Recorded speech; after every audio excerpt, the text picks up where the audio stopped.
One pilot has been killed and another is seriously injured after a Virgin Galactic spacecraft crashed on a powered test flight over California's Mojave Desert.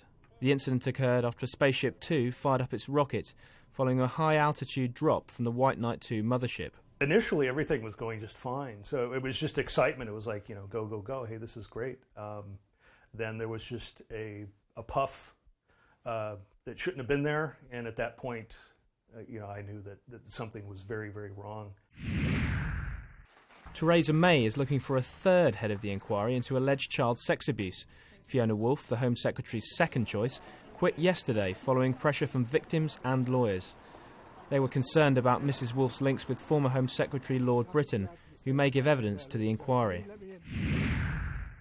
A man's died after being shot in Manchester. It happened in the Openshaw area of the city yesterday evening, near the Manchester Food Traders store. The victim, thought to be aged around 35, was shot in the stomach and chest. A murder investigation is underway. Ed Miliband wants to replace the House of Lords with an elected Senate if Labour wins the next general election. He'll tell a conference in Blackpool later that the current system is failing to represent large parts of the UK. Senators would be chosen from Scotland, Wales, Northern Ireland and the English regions, instead of political constituencies. The Foreign Office is warning of a heightened risk to British tourists around the world, saying they could be targeted by terrorists looking to avenge UK airstrikes against Islamic State. Officials are warning people to be vigilant and say the advice is in response to a generalised threat rather than a specific one.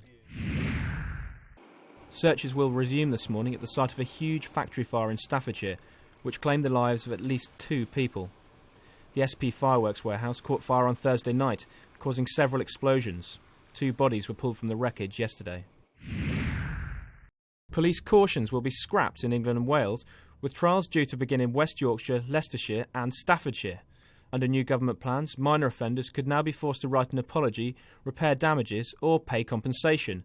More serious crimes will be dealt with by the courts. A 14-year-old girl has become the 4th person to die following last week's high school shooting in the US state of Washington. Shaylee Chuckle-Naskit was left with severe injuries following the attack last Friday, which was carried out by a fellow student. British satellites are being used to fight the Ebola virus in West Africa. Technology built in Surrey is helping to map remote locations and guide aid workers to infected regions. This is the first time satellites have been used to help respond to cases of disease.